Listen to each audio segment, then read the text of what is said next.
I am so sorry. लगी तो नहीं? प्लीज इसे अस्पताल ले चलते हैं। मैडम देखे चलाइए ना आप गाड़ी। अरे प्लीज प्लीज प्लीज।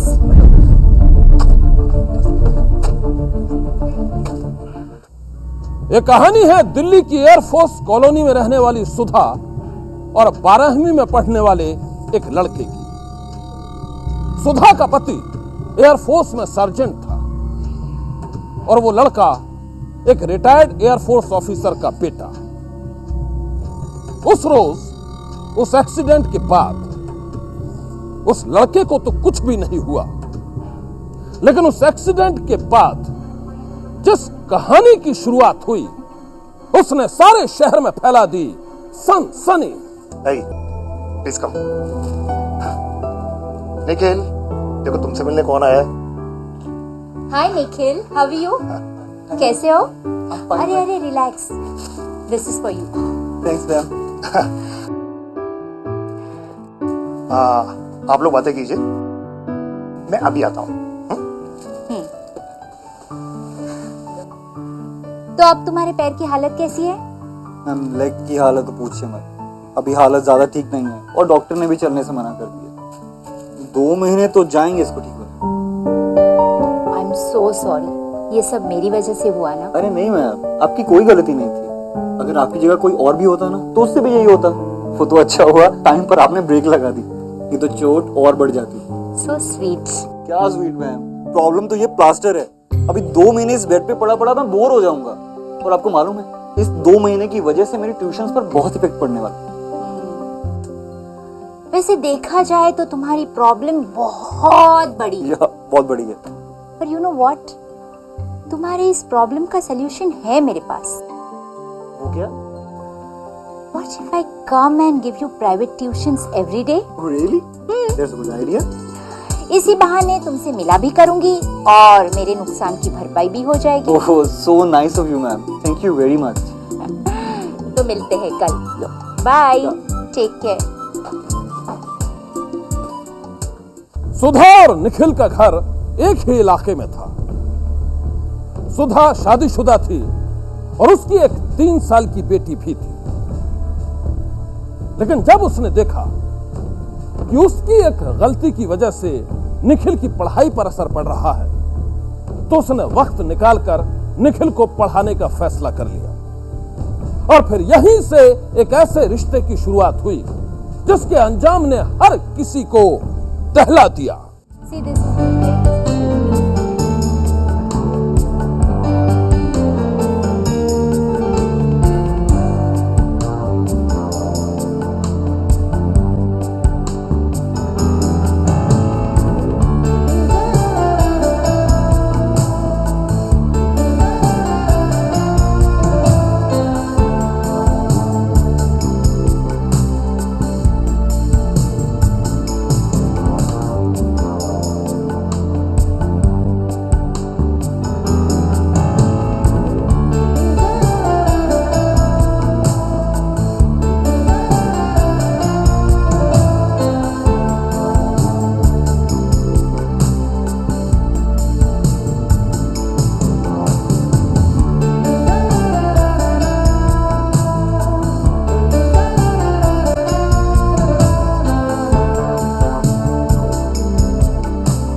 सुधा अपने पति से बेवफाई कर रही थी।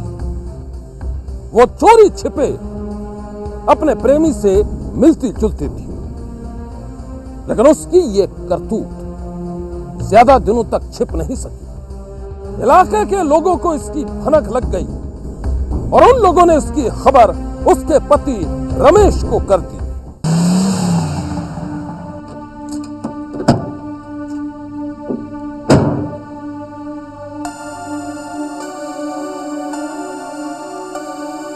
रात को कहाँ से आ रही हो? वो मैं शॉपिंग गई थी। शॉपिंग गई?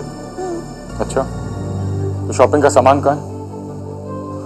कुछ पसंद नहीं आया इसलिए नहीं लेकर आई। देखो, मुझे पागल बनाने की कोशिश तो तुम करो नहीं। तुम्हें क्या समझ रखा है? मैं बेवकूफ हूँ? हाँ, मैं अच्छी तरह से जानता हूँ तुम कहाँ गई थी और कहाँ से आ रही थी। देखो, सब जानती हूँ मैं, जब से इन पड़ोसियों ने तुम्हारे कान भरने शुरू कर दिए ना, दिन ब दिन मुझ पर शक करने लगे हो ठीक तो। कहते हैं वो लोग तुम्हारे बारे में, तुम्हारी हरकतें ही घटिया हैं। ठीक, मतलब तुम्हें उन पर भरोसा है, मुझ पर विश्वास नहीं है। तंग आ चुकी हूँ तुम्हारी इन हरकतों से। अरे तंग तो मैं आ चुका हूँ तुमसे। देखो रमेश, मेरा मूड स्पॉइल मत करो। मुझे इस बारे में कोई बात नहीं करनी है। Will talk about this letter. Sudha, Sudha मुझे तुमसे बात करनी है। सुधा, सुधा के धोखे ने, उसके रवैये ने उसके पति रमेश को तोड़कर रख दिया था। वो अपनी पत्नी को रोकने में नाकाम था। उसकी एक छोटी सी बच्ची भी थी, इसलिए वो अपनी पत्नी को तलाक देने के बारे में भी नहीं सोच सकता था। लेकिन भीतर ही भीतर रमेश बेहद टूट चुका था। बस करो रमेश, क्यों इतनी शराब पी रहे हो? क्या करूं क्या ना करूं मुझे तुझसे नहीं पूछना है, ठीक है? जा ऐसे। बस करो रमेश, बस करो। मैं कहा ना जा यहाँ से, मेरा दिमाग मत खाओ। Get out, get out. बस बस बस बस बस, एक मिनट, पानी देती हूँ।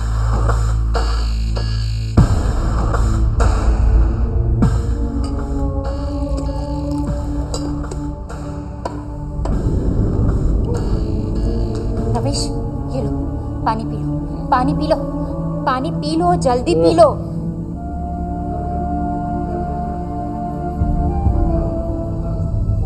अरे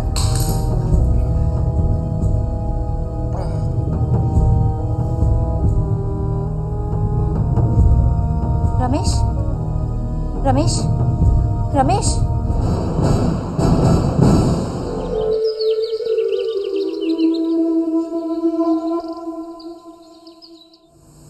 Ramesh,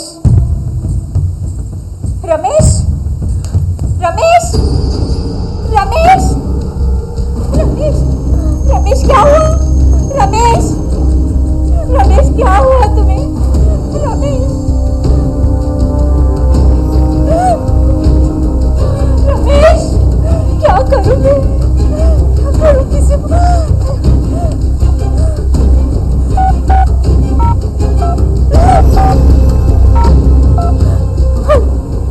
hello hello hello Gupta ji, पता नहीं रमेश को क्या हो गया। आप प्लीज जल्दी आइए। पता नहीं उसे क्या हो गया, प्लीज जल्दी आइए। उसे हॉस्पिटल ले जाना होगा, प्लीज। रमेश, रमेश,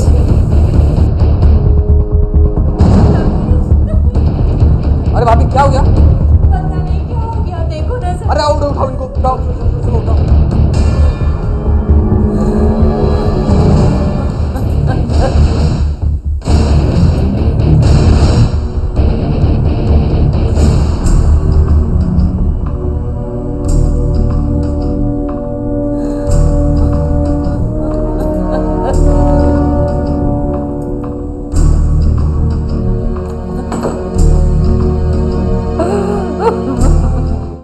रमेश अपनी पत्नी के रवैये से पूरी तरह टूट चुका था।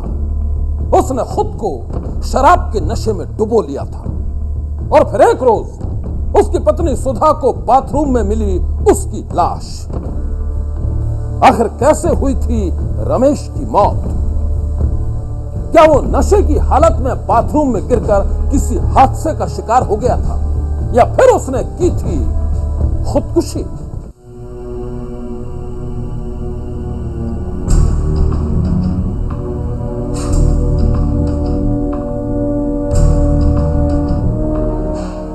मिस्टर रमेश की मौत आखिर हुई कैसे?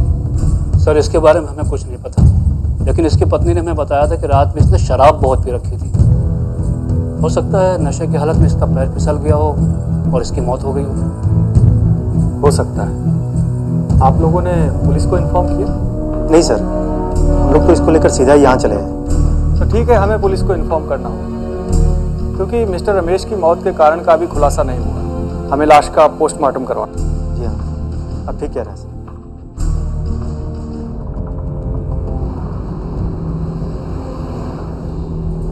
डॉक्टर, बॉडी पे कोई इंजरी मार्क था? ये तो पोस्टमार्टम की रिपोर्ट आने के बाद ही पता चलेगा, लेकिन ये मामला मुझे थोड़ा सस्पिशियस लगता है। अच्छा, वो कैसे? ये हमें रमेश के कपड़ों में से मिला है। ये क्या है डॉक्टर? ये वो लेटर है जो उसने अपनी मौत से पहले लिखा। मेरी मौत के बाद मेरी जायदाद का आधा हिस्सा मेरी बेटी के नाम और आधा गरीब बच्चों के नाम कर देना। रमेश, इसका मतलब रमेश ने मौत को गले लगाने से पहले ये लेटर लिखा।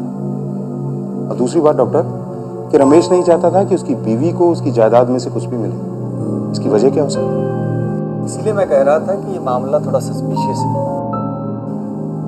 मतलब रमेश की मौत का केस उतना सीधा नहीं है जितना दिख रहा है, लेकिन इसकी इन्वेस्टिगेशन तभी शुरू होगी जब पोस्टमार्टम रिपोर्ट आ जाएगी। आप बिल्कुल ठीक कह रहे हैं।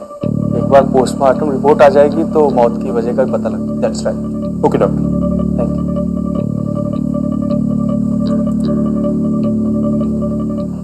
एयरफोर्स में बतौर सार्जेंट के पद पर तैनात रमेश की मौत कैसे हुई, पुलिस इसकी तफ्तीश करने में जुटी थी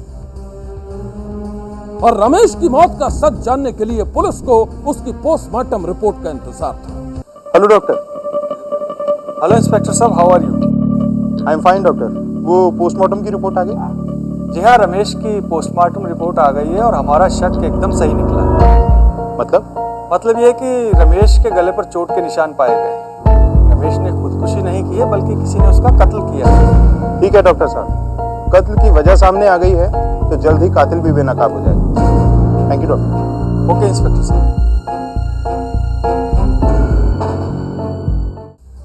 रमेश की मौत के बाद उसके घर पर ताला लगा हुआ था।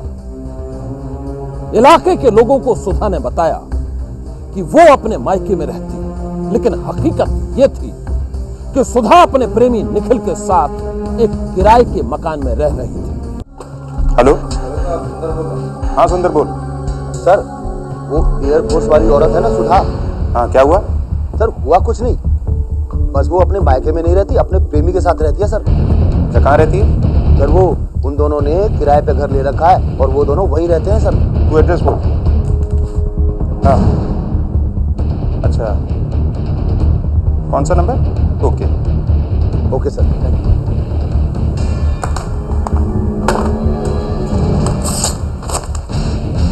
ये लो एड्रेस। तो लड़की सुधा और उसका प्रेमी निखिल इस एड्रेस पे। लेकर आओ दोनों को, बाकी की कहानी उनसे सुनते हैं। ओके।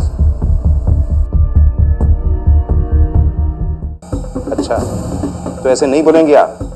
गीता, मैडम की मदद करो सच बोलने में। एक मिनट, मैं सच कह रही हूँ, मैंने नहीं मारा रमेश को। तो फिर उस रात कई बार तुम्हारी उससे फोन पे बात क्यों हुई? अगली सुबह भी तुम्हारी निखिल से बात की। देखो, तुम्हारा खेल खत्म हो चुका है। बता दो, तुमने अपने पति को क्यों मारा? हाँ, मैंने मारा अपने पति को। मैंने और निखिल ने मिलकर उनका गला दबा दिया उस रात।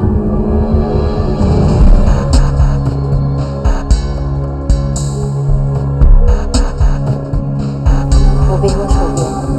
जल्दी आ जाओ।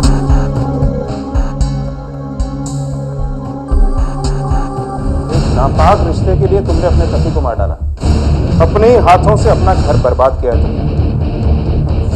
रमेश को शायद इस बात का अंदेशा था, इसीलिए उसने ये लेटर लिखा। देखो,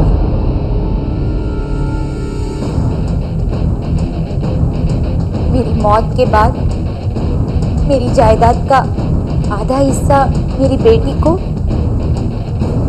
और आधा गरीबों में बांट देना। रमेश,